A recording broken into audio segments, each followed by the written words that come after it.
Bonjour, je suis Vincent, co-gérant de la librairie BD Fugue Café à Annecy. Nous sommes dans le centre culturel Bonlieu, le centre culturel d'Annecy, qui se trouve aux portes de la vieille ville d'Annecy, à côté du lac d'Annecy. Vous l'avez compris, nous sommes à Annecy. La librairie existe depuis 1981 et fêtera donc ses 40 ans l'année prochaine. Je vais vous la faire visiter au fur et à mesure. Je réponds aux questions du Lombard.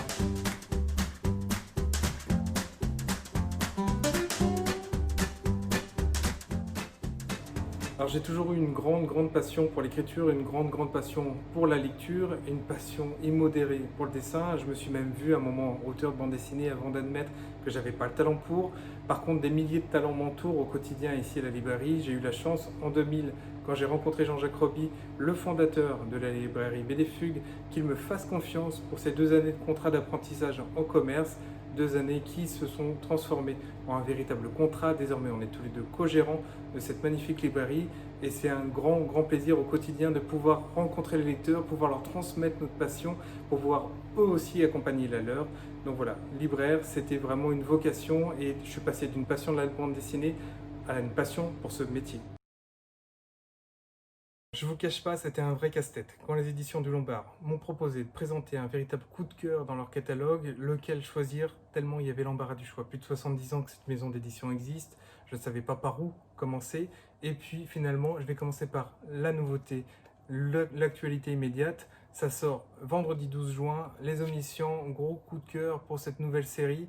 Cette série, elle est écrite par Dugommier. Dugommier, on le connaît pour Les Enfants de la Résistance, c'est un des plus gros succès de la bande dessinée jeunesse, et même, j'ai envie de dire, de la bande dessinée grand public de ces dernières années. Un contexte historique fort, mais aussi finalement un vrai talent dans l'écriture pour donner corps à ces personnages, leur donner une véritable psychologie, et ce sont des points qu'on va retrouver ici pour Les Omniscients, des véritables personnages incarnés. Ce sont ces adolescents qui un matin vont se réveiller avec des acouphènes très désagréables et qui vont petit à petit découvrir qu'ils ont un pouvoir qui s'est déclenché. Ils ne comprennent pas l'origine de ça, mais ils sont désormais omniscients. Omniscients, c'est-à-dire qu'ils ont accès à tout le savoir de l'histoire de l'humanité écrite.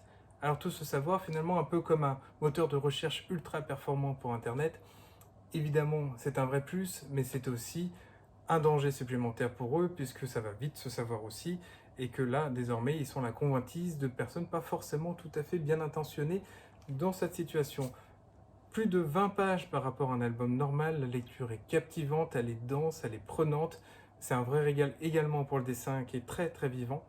Donc voilà, Les Omniscients, gros coup de cœur, un des derniers coups de cœur pour les éditions du Lombard, avant les suivants évidemment. Alors l'annonce du confinement, ça a été un passage très difficile, hein. Là, je ne peux pas le cacher. Alors évidemment, c'était très difficile pour tout le monde, hein. Mais c'est vrai que j'ai eu l'impression quand même qu'une part de moi-même s'enlevait. La fermeture de la librairie, fermée à clé sans se dire qu'on la réouvrira le lendemain ou le surlendemain, ça a été un moment extrêmement dur à admettre.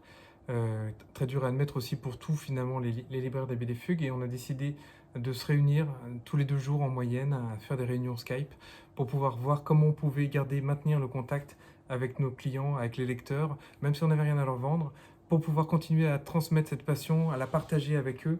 Alors les réseaux sociaux, les lettres d'infos, puis petit à petit ce qui a été possible, le click and collect, pour enfin à nouveau réouvrir la librairie le 11 mai. Tout ça a été essentiel pour pouvoir faire face psychologiquement, moralement à cette époque-là. Bon, il y aura d'autres incidences qui mettront pour certaines longtemps à traverser, mais au moins on a pu conserver quelque chose de fort avec les lecteurs et les retrouver désormais petit à petit, en tout cas, avec beaucoup de plaisir pour pouvoir à nouveau leur faire part de nos derniers coups de cœur. Il y a plein de très belles nouveautés qui sont arrivées ces derniers jours, d'autres qui sont sur le point d'arriver, comme vous avez pu le voir. Donc voilà, tout redémarre petit à petit, mais ça fait du bien.